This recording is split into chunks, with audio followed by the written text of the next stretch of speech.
하나님 말씀 마태복음 26장 47절에서 56절입니다. 마태복음 26장 47절에서 56절의 말씀 우리 한 목소리로 같이 읽겠습니다. 시작.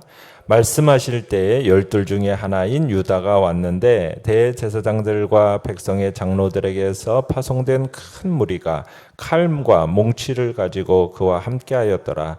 예수를 파는 자가 그들에게 군호를 짜 이르되 내가 입맞추는 자가 그이니 그를 잡으라 한지라. 곧 예수께 나와 랍비여 안녕하시옵니까 하고 입을 맞추니 예수께서 이르시되 친구여 내가 무엇을 하려고 왔는지 행하라 하신대 이에 그들이 나와 예수께 손을 대어 잡는지라. 예수와 함께 있던 자 중에 하나가 손을 펴 칼을 빼어 대제사장의 종을 쳐 그 귀를 떨어뜨리니 이에 예수께서 이르시되 내 칼을 도로 칼집에 꽂으라. 칼을 가지는 자는 다 칼로 망하느니라. 너는 내가 내 아버지께 구하여 지금 12군단 더 되는 천사를 보내시게 할 수 없는 줄 아느냐. 내가 만일 그렇게 하면 이런 일이 있으리라 한 성경이 어떻게 이루어지겠느냐 하시더라. 그때 예수께서 무리에게 말씀하시되 너희가 강도를 잡는 것 같이 칼과 몽치를 가지고 나를 잡으러 나왔느냐. 내가 날마다 성전에 앉아 가르쳤으되 너희가 나를 잡지 아니하였도다. 그러나 이렇게 된 것은 다 선지자들의 글을 이루려 함이니라 하시더라. 이에 제자들이 다 예수를 버리고 도망하니라. 아멘. 오늘 말씀의 제목은 스스로 무력해지신 왕이라는 제목으로 말씀을 나눕니다. 예수님은 십자가를 앞두시고 마지막 밤을 겟세마네 동산에서 제자들과 함께 보내셨죠. 그러면서 참으로 기름을 짜내듯이 사력을 다해서 혹독한 그 시험과 싸우셨습니다. 그 예수님께서 세 번째 기도를 마치신 후에 이젠 제자들을 향하여서 뭐라고 말씀하시냐면 이제 자고 쉬라 이런 말씀을 하셨죠. 자, 이 말씀이 마치기도 전에 6월절 만찬 자리에서 떠났던 그 가룟 유다가 다시 돌아오게 됩니다. 내용관찰 문제 1번을 보시면 본문은 예수님을 체포하러 온 무리의 모습과 유다의 역할을 어떻게 기록합니까? 47절을 보시면 가룟 유다는 칼과 몽치를 든 무리와 함께 왔습니다.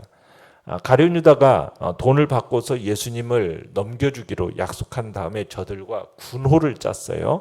그 군호는 무엇입니까? 48절에 보니까 내가 입맞추는 자가 그이니 그를 잡으라.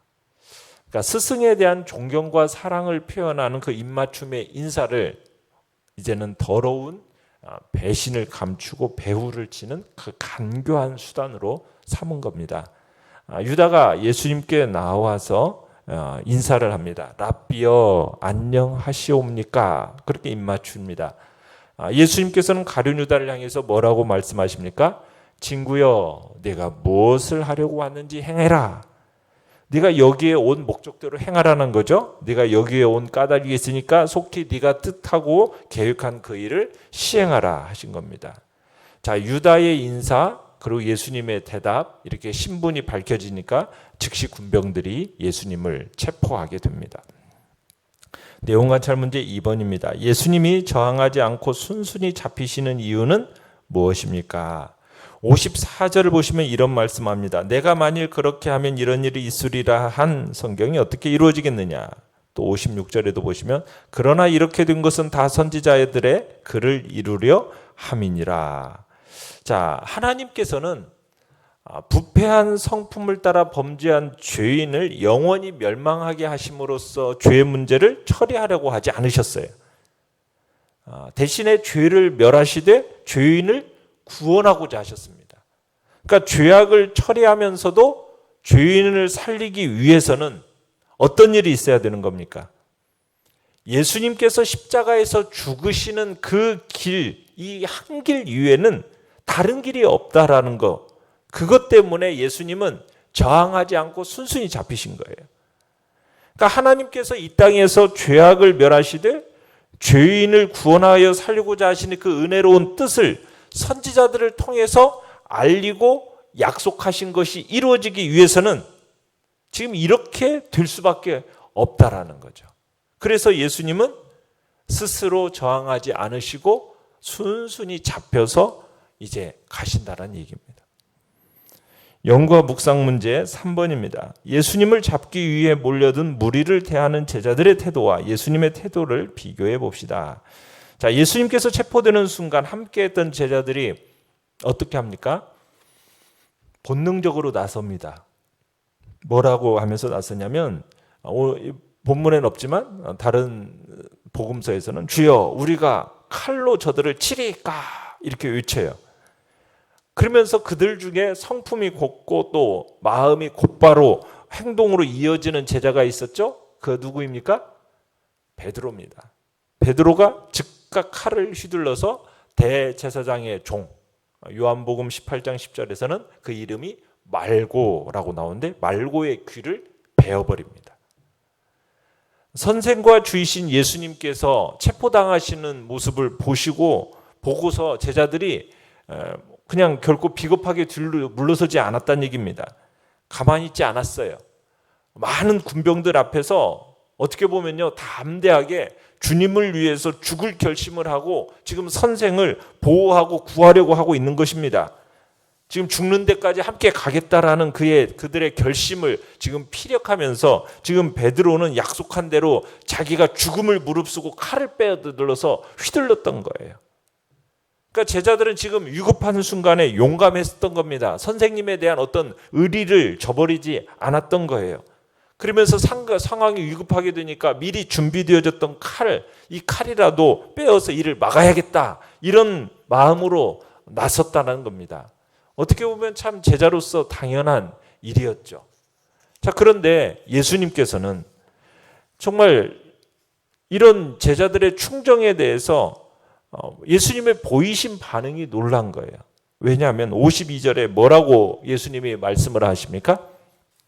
내 칼을 도로 칼집에 꽂으라. 칼을 가지는 자는 다 칼로 망하리라. 지금 목숨 걸고 칼을 휘둘러서 선생님을 보호하려고 한 이 제자를 가상하다 칭찬하는 것도 모자랄 판인데 지금 책망하고 계시는 겁니다. 예수님께서 베드로를 책망하시는 것은 지금 베드로를 사랑해서 뭔가 일깨우고자 하시는 말씀이에요. 자, 칼을 도로 꽂으라 이 하신 것은 칼을 빼어 휘두른 이 베드로의 행동이 잘못되었다라는 거예요. 이 일에 아무 도움이 되지 않는다라는 것을 말씀하고 있는 겁니다. 그 이유를 설명하는데 뭐라고 하냐? 칼을 가지는 자는 다 칼로 망하기 때문이다. 그러니까 칼의 힘이라는 것, 무력의 한계를 지적하시는 말씀입니다. 그러니까 칼의 힘은 일을 이루는 것이 아니라 오히려 망치는 것이라는 거예요. 사람을 살리는 게 아니라 죽이는 것이다. 이렇게 지금 말씀하시는 겁니다.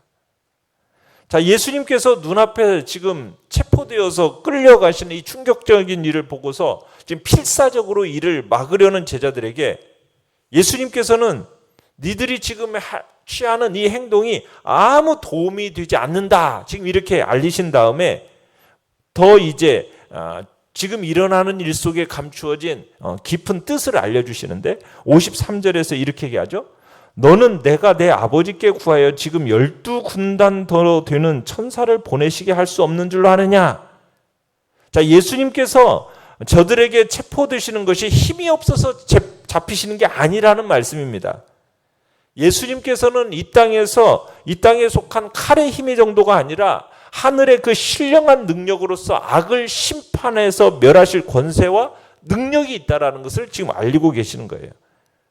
그러면서 지금 예수님의 이 말씀은 바로 조금 전 정말 사력을 다해서 십자가의 그 시험과 싸움하면서 극복하신 그 결과를 제자들에게 알리신 것이기도 한 겁니다.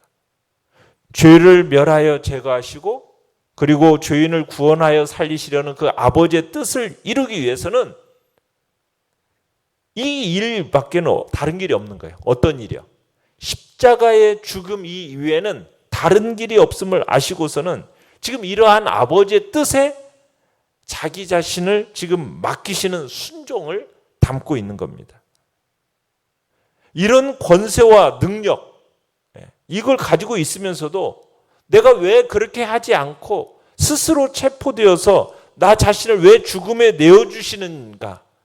이것을 지금 너희들이 알지 못하느냐? 어떤 그런 물음이 이 속에 포함되어 있는 거죠.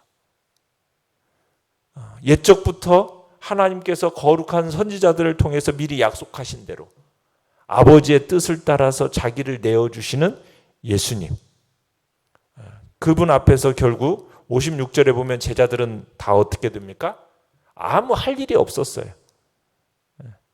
자기의 칼의 힘을 의지하였던 제자들이 참 예수님의 이 말씀 앞에서 그냥 무너져 내리면서 모두 다 도망하고 맙니다.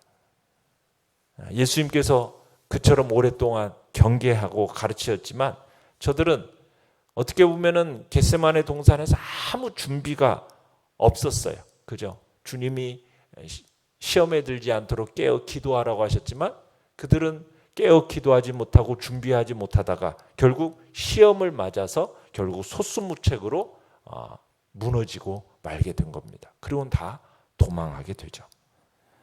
느낀 점 4번입니다. 중무장한 무리를 제압할 권세가 있음에도 그 능력을 사용해 자신을 보호하지 않으신 주님을 묵상할 때 어떤 생각이 듭니까? 주님은 12군단, 여러분 한 군단 하면은 6천여 명 정도 된다고 그래요. 그러면 12군단이면 어마어마한 숫자지 않습니까?